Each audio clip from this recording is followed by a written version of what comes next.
शिकणार आहोत.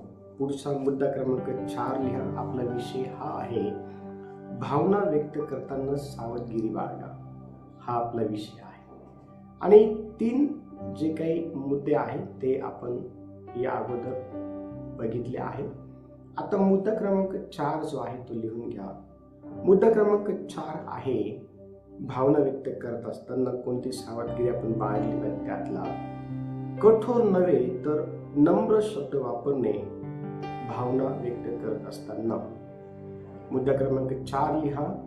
ज्या वेळेला आपण आपल्या भावना व्यक्त करत असतो त्यावेळेला आपण कठोर शब्दाचा वापर करणे जे आहे ना टाळलं पाहिजे आणि त्याऐवजी आपण नम्र जे काही शब्द आहे त्याचा जो काही उपयोग आहे तो केला पाहिजे भावना व्यक्त करताना. पण सहजासहजी नम्र शब्दाचा उपयोग भावना व्यक्त करण्याकरता करत नाही. तर भावना व्यक्त करताना जे काही कठोर शब्द आहे त्याचा उपयोग जो आहे तो केला जातो आणि अनेक वेळा कठोर शब्दामुळं नुकसान जे आहे आपल्याला झालेलं आपल्या जीवनामध्ये किंवा इतरांच्या जीवनामध्ये पाहायला भेटतं. आणि हा मुद्दा समजून घेण्यासाठी आपण पवित्र शास्त्र जे आहे त्यामध्ये नीतिसूत्रे अध्याय 15 आणि वचन 1 आपण वाचणार आहे. आणि पहा नीतिसूत्रे अध्याय 15 आणि वचन 1 काय म्हणत आहे. मृदू उत्तराने कोपाचे निवारण होते, कठोर शब्दाने क्रोध उत्तेजित होतो. Very good. ज्या वेळेला तुमचं बोलणं हे नम्र असतं, ज्या वेळेला तुमच्या शब्दातून नम्रता जी आहे ती बाहेर पडते त्यावेळेला कोपाचा किंवा जो राग आहे तो राग शांत जे आहे होत असतो. आता संबंधित व्यक्तीचा राग शांत करण्याकरता तुम्ही कठोर शब्दाच्या साहाय्याने तो शांत करायचा प्रयत्न करतात, परंतु कठोर शब्दाने राग हा शांत होत नाही. कारण नीतिसूत्रे 15:1 ब भागामध्ये असे लिहिलेलं आहे की कठोर शब्दाने राग जो आहे आणखीन त्या ठिकाणी आपल्याला पाहायला भेटतो की भडकलेला आपल्याला दिसून येतो. कठोर शब्दाने क्रोध जो आहे, कठोर शब्दाने राग जो आहे तो उत्तेजित होतो किंवा आणखीन राग येतो. परंतु राग जर खऱ्या अर्थाने आपल्याला संबंधित व्यक्तीमधून काढायचा आहे किंवा राग जर शांत करायचा आहे तर आपले जे शब्द आहेत त्याचं परीक्षण करणं फार गरजेचं आहे. आणि आपले शब्द हे कसे असावे तर वचन सांगतं की मृदू उत्तराने, अतिशय नम्र जे काही शब्दावली आहे तिच्या प्रयोगाने जो काही राग आहे तो शांत होत असतो. हे आपल्याला पवित्र शास्त्र काय करतं सांगतं. मग पवित्र शास्त्राचं ज्या वेळेला आपण अध्ययन करतो तर पवित्र शास्त्रामध्ये आपल्याला असे काही प्रसंग पाहायला भेटतात की ज्या ठिकाणी एका व्यक्तीच्या चुकीच्या कठोर शब्दाच्या वापरामुळं एका वर्गाच्या लोकांना, समुदायाच्या लोकांना राग आलेला आहे आणि तो राग त्यांच्यामधला शांत व्हावा या अनुषंगातून येशूने अतिशय जे काही नम्र शब्दावलीचा प्रयोग जो आहे करून त्यांचा राग शांत केलेला देखील आपल्याला पाहायला भेटतो. आणि वचन सांगतं की जब्दीचे जे 2 पुत्र आहे आपल्या आई बरोबर येशूकडे आले आणि त्यांच्या आईने, याकोब आणि योहान यांच्या आईने येशूला त्या ठिकाणी एकाला उजवीकडे आणि एकाला डावीकडे जे आहे बसवण्याची जी काही इच्छा आहे ती दर्शवली. आणि ज्या वेळेला बाकीच्या शिष्यांनी ह्या गोष्टी ऐकल्या त्या वेळेला त्यांना त्यांचा राग आला आणि मग येशूने त्या राग आलेल्या सर्व शिष्यांना जे आहे ना अतिशय नम्रतेमध्ये उत्तर देऊन ह्या दोघा भावांप्रती त्यांच्या मनामध्ये असलेला जो काही राग आहे तो काय केला त्यांनी येशूने शांत केला किंवा काढून टाकला. एवढंच नाही तर ज्या वेळेला आपण शास्त्रेचं पुस्तक आपण काढतो तर शास्त्रेच्या पुस्तकामध्ये देखील आपल्याला पाहायला भेटतं की ज्या वेळेला गिदोन जो आहे एफ्राईम लोकांशी बोलणं करत होता. आता जे एफ्राईमी लोक आहे हे गिदोनावरती खूप रागवलेले होते. हे जे एफ्राईम लोक आहे हे गिदोनावरती खूप रागवलेले होते. आणि लक्ष द्या, त्यांचा जो राग आहे तो शांत करण्यासाठी गिदोनाने त्या ठिकाणी नम्रपणाचं जे काही बोलणं आहे ते चालवलेलं आपल्याला पाहायला भेटतं. गिदोन हा ह्या एफ्राईमी लोकांबरोबर नम्रतेमध्ये बोलून जे आहे ना त्यांच्या रागाचं जे काही निवारण आहे किंवा त्यांच्या रागाचा जो काही तीव्रता आहे ती तो काय करतो माहिती का, ती तो कमी करते किंवा तो ती काढून टाकत आहे. आपण देवाचे लेकरं या नात्याने काय केलं पाहिजे तर ज्या ज्या वेळेला आपण आपल्या भावना ह्या व्यक्त करतो त्या वेळेला आपण आपल्या भावना व्यक्त करत असताना सावधगिरी बाळगणं फार गरजेचे आहे. आणि कोणत्या भागामध्ये आपल्याला सावधगिरी बाळगायची आहे तर तो भाग आहे आपल्या मुखातून निघालेले जे काही शब्द आहे त्या भागामध्ये. आपले शब्द कसे आहे, आपले शब्द कठोर आहे का आपले शब्द हे अतिशय मृदू आहे किंवा आपले शब्द हे अतिशय नम्र आहे. जर आपले शब्द नम्र असेल तर संबंधित व्यक्तीला आलेला जो काही राग आहे तो शांत होईल. जर आपले शब्द जर कठोर असेल तर संबंधित व्यक्तीला आलेला जो काही राग आहे तो आणखी उत्तेजित जे आहे ते होईल. आणि म्हणून आपण कोणत्या भागामध्ये सावधगिरी बाळगली पाहिजे आपल्या भावना व्यक्त करताना तर बोलण्यामध्ये आपण सावधगिरी बाळगणं फार गरजेचं आहे. कारण वचन हे आपल्याला अनेक गोष्टी बोलण्यासंदर्भात काय करत नाही का सांगतात. अनेक गोष्टी वचन आपल्याला बोलण्यासंबंधात जे आहे ते सांगत असतात. आणि म्हणून नम्र शब्द आपल्या ज्या काही भावना आहे ना रागीट मनुष्यापर्यंत जे आहे ते पोहोचत असतात. लक्ष द्या, आपल्या जे काही भावना आहे म्हणजे जर एखादी चूक जर आपल्या हातून घडलेली आहे आणि त्या चुकी संदर्भात संबंधित व्यक्तीला आपला जर राग आलेला आहे तर आपण त्या व्यक्तीला ज्या वेळेला प्रत्युत्तर देतो त्यावेळेला त्या व्यक्तीचा राग आणखी उत्तेजित होऊन आपलं काहीतरी वाईट होईल या अनुषंगातून कठोर शब्दाचा वापर करणं टाळणं हे फार महत्वाचं आहे.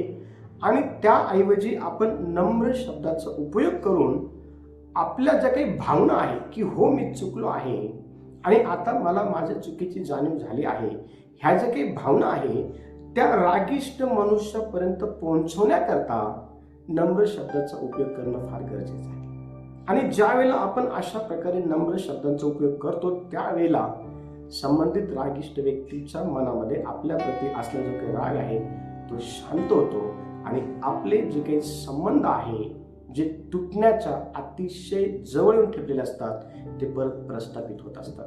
आणि म्हणून बोलताना आपण सावधगिरी बाळगणं फार गरजेचं आहे. आणि ही सावधगिरी आपल्याला बाळगता यावी यासाठी आपण देवाकडे बघणं फार गरजेचं आहे. आणि बघा, ही सावधगिरी ह्या ठिकाणी गिदोनाने आपण पाहतो की बाळगलेली दिसून येते. गिदोन हा अतिशय नम्रपणे एफ्राईमी लोकांशी काय माहिती का संभाषण करत आहे.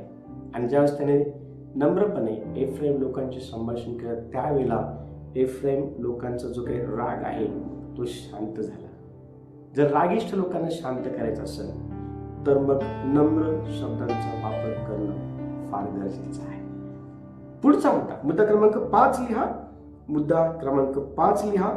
भावना व्यक्त करताना सत्याने व प्रेमाने व्यक्त करावी. मुद्दा क्रमांक 5 लिहा. ज्या वेळेला तुम्ही तुमच्या भावना व्यक्त करता त्यावेळेला त्या भावना व्यक्त करताना सत्याने व प्रेमाने त्या व्यक्त केल्या पाहिजे. पण अनेक वेळा आपण ज्या वेळेला आपल्या भावना व्यक्त करतो त्यावेळेला आपल्या भावनांमध्ये सत्यतेच्या ऐवजी ज्या काही गोष्टी खोट्या आहेत त्या आढळून येतात.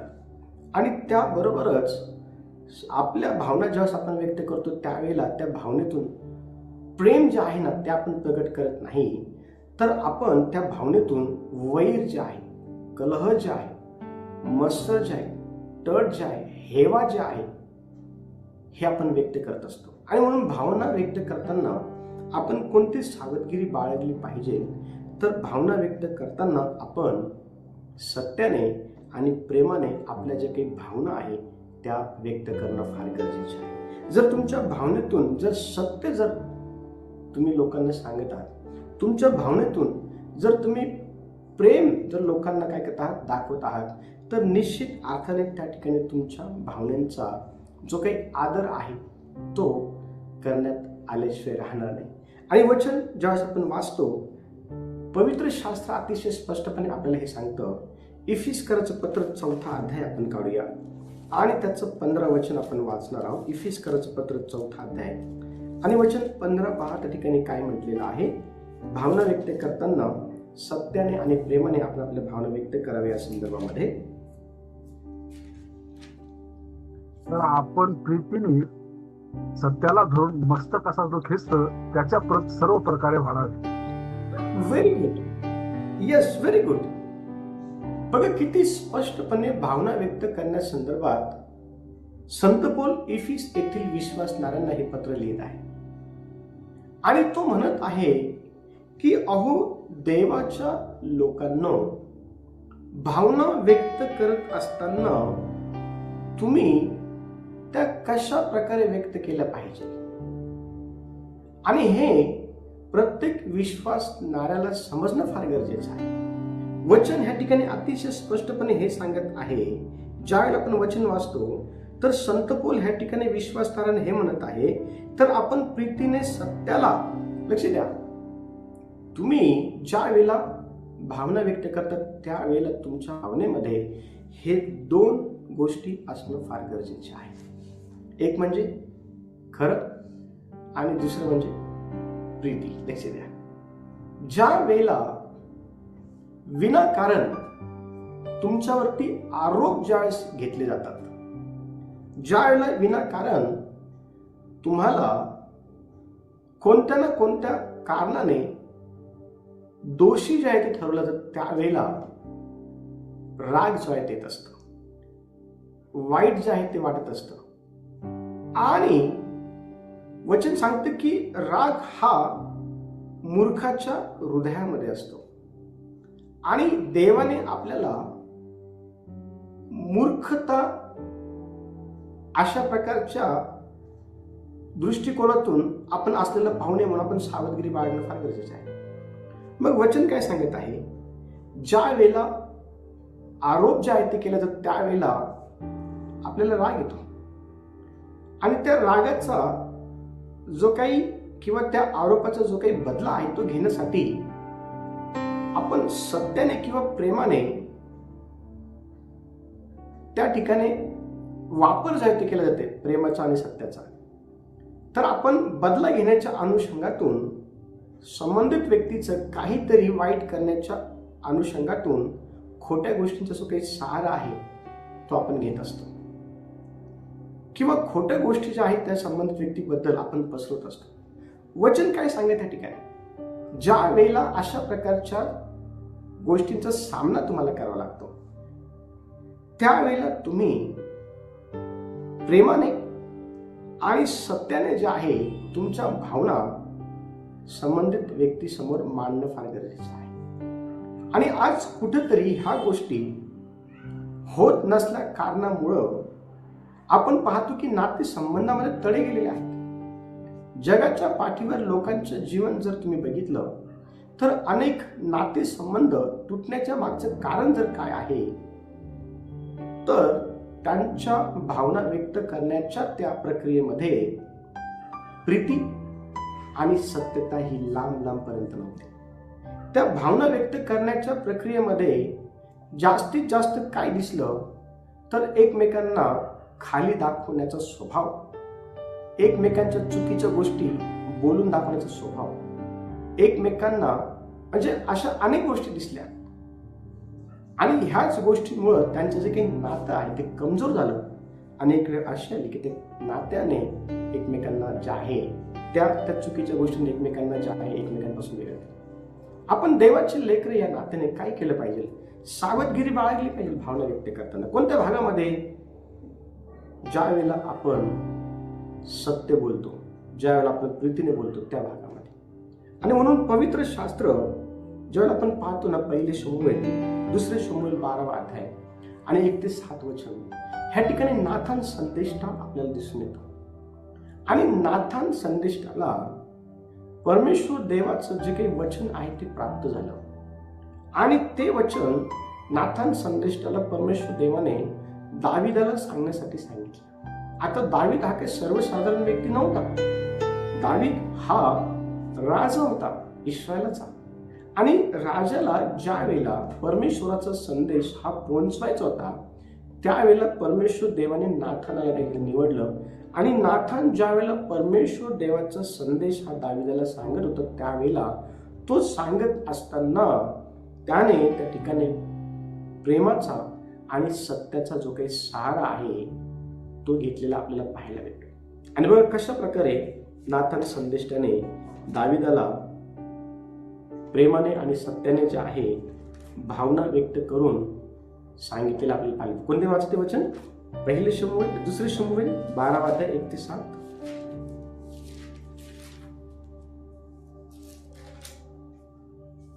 मग परमेश्वराने नाथानला दाविदाकडे पाठवले.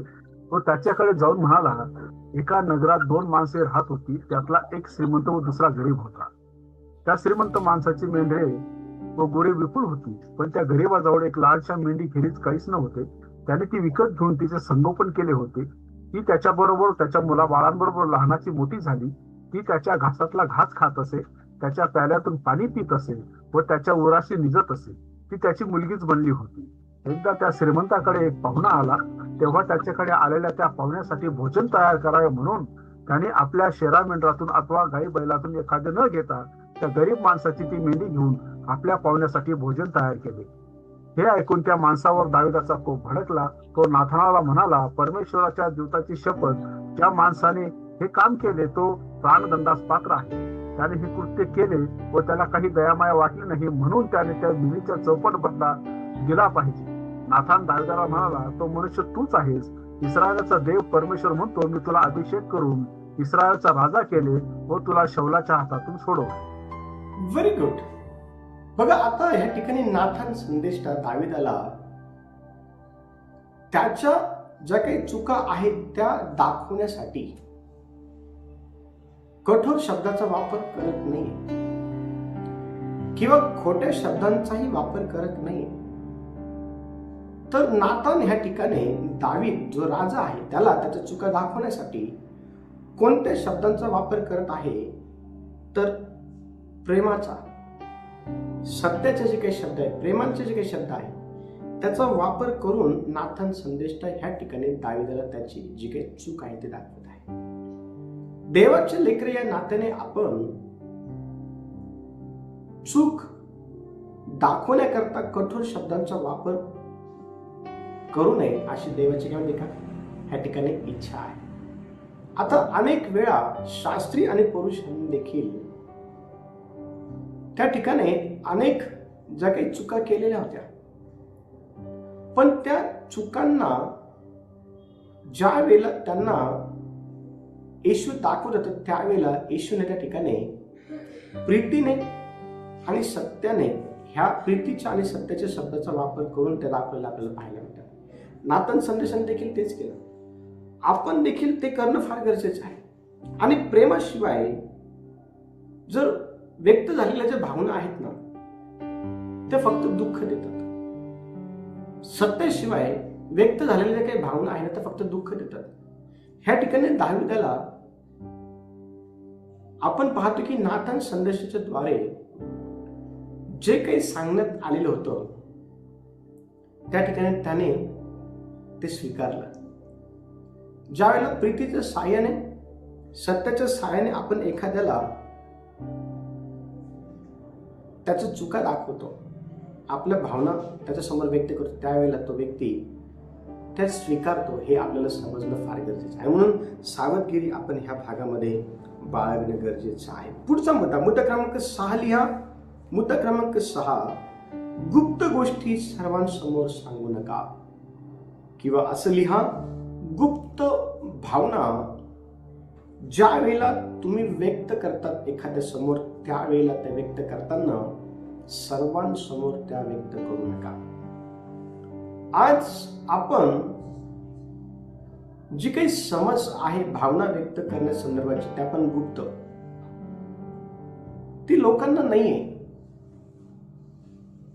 ते सर्वांसमोर ज्या काही भावना आहेत त्या व्यक्त करत असताना आपल्याला दिसून येतात. पण वचन काय सांगतं?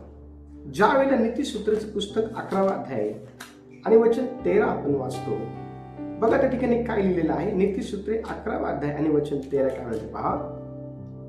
लावा लावी करीत फिरणारा गुप्त गोष्टी उघड करतो, पण जो निष्ठावान असतो तो गोष्ट गुप्त ठेवतो. जो निष्ठावान असतो,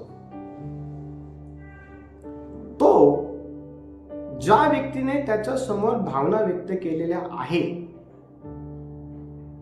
ज्या व्यक्तीने त्याच्या समोर भावना व्यक्त केलेल्या आहे ना, त्या गोष्टी तो निष्ठावान व्यक्ती गुप्त ठेवतो.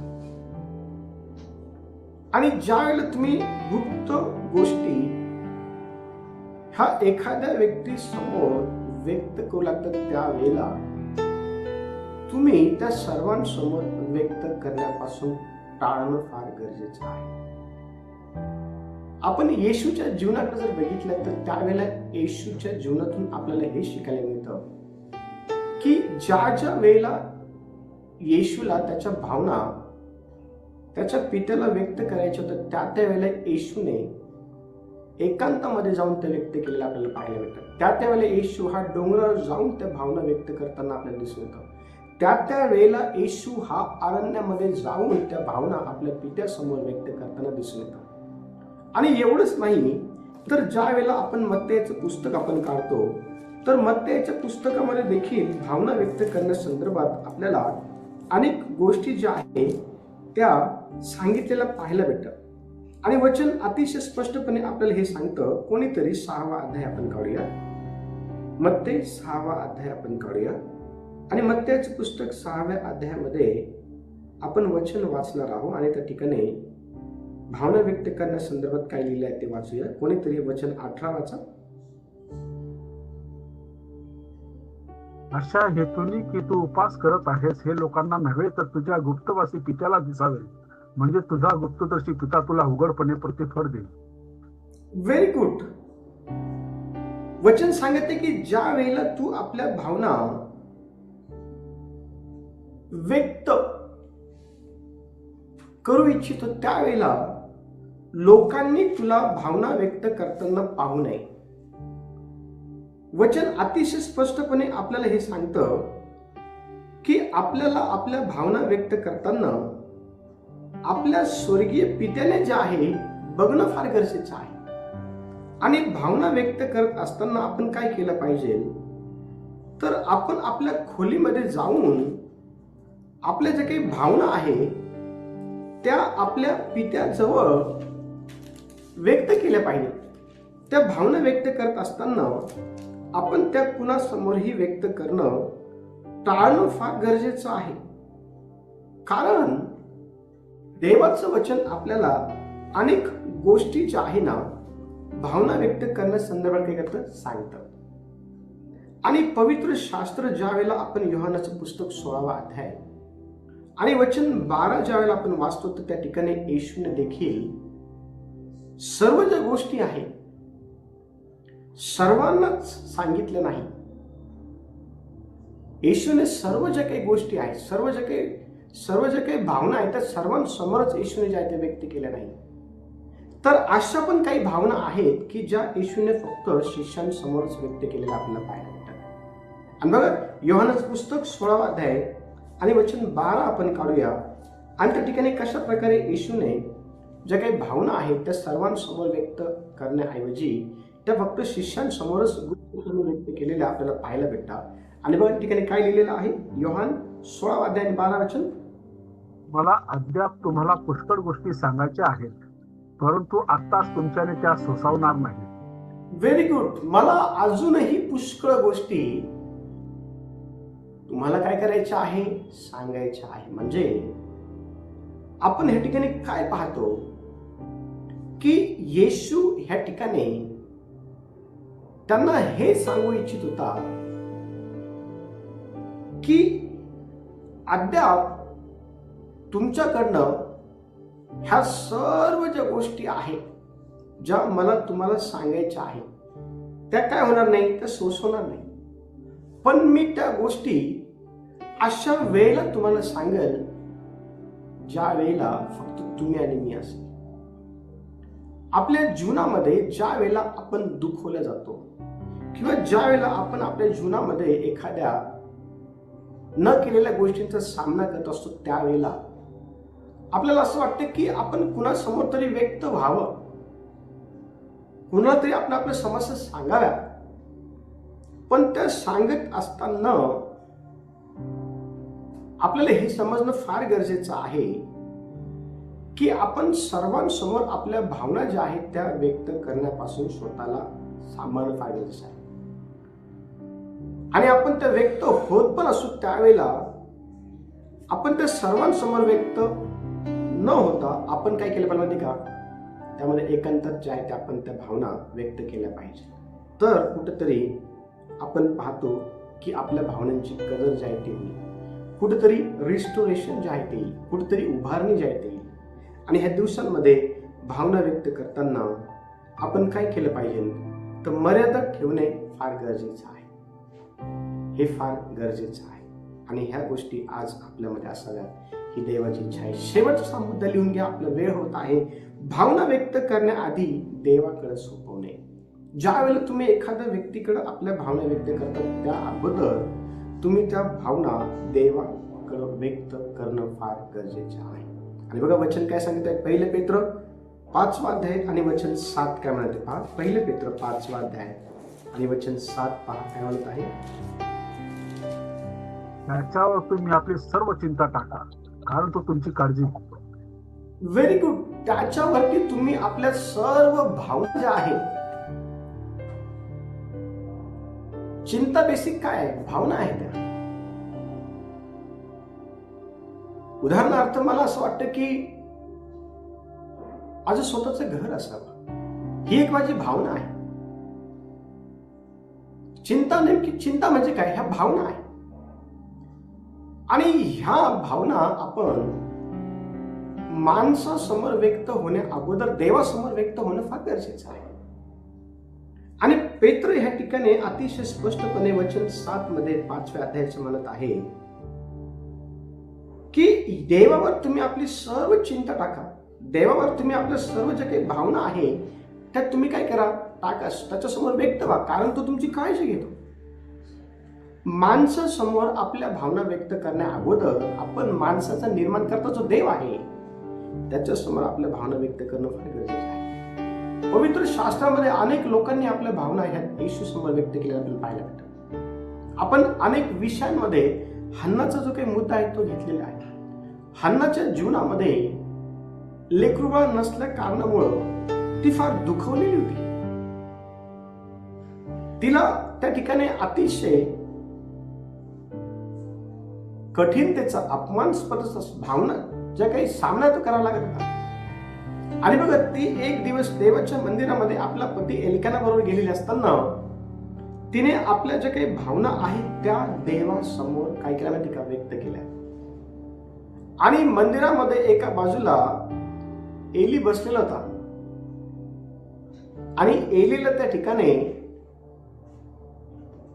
ती स्त्री जी आहे, आपण तो जर शास्त्रभाग जर वाचला त्या ठिकाणी स्पष्टपणे लिहिलेलं आहे एलीचं आणि हन्नेचं संभाषण प्रार्थना झाल्यानंतरच. आणि आपण पाहतो की सर्वात अगोदर हन्नाने तिच्या ज्या काही भावना आहेत त्या देवासमोर व्यक्त केल्या आणि नंतर एलीचा जो काही गैरसमज झाला होता हन्ने संदर्भात तिने तो गैरसमज दूर केला. ती म्हटली की आपली दासी जी आहे ना या कारणामुळं परमेश्वर देवासमोर काय करत होती, लढत होती. आणि मग एली म्हणाला जे काही तू परमेश्वराला मागितलेलं आहे तुला ते मिळो.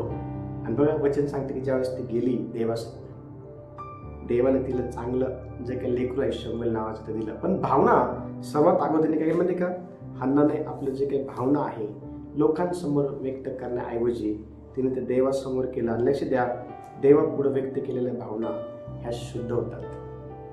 देवापुढे व्यक्त केलेल्या जे काही भावना आहे ना, त्या निश्चित अर्थाने आपल्याकरता आशीर्वाद ठरतात. आणि म्हणून भावना व्यक्त करत असताना सावधगिरी बाळगा.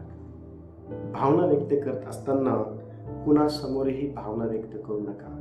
कोणत्या कोणत्या भागामध्ये आपण सावधगिरी बाळगली पाहिजे हे आपण आजच्या विषयातून शिकलेलो आहे.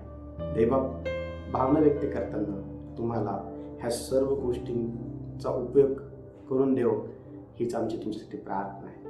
दैवबाप या वचनाच्या द्वारे सर्वांना आशीर्वादित करो.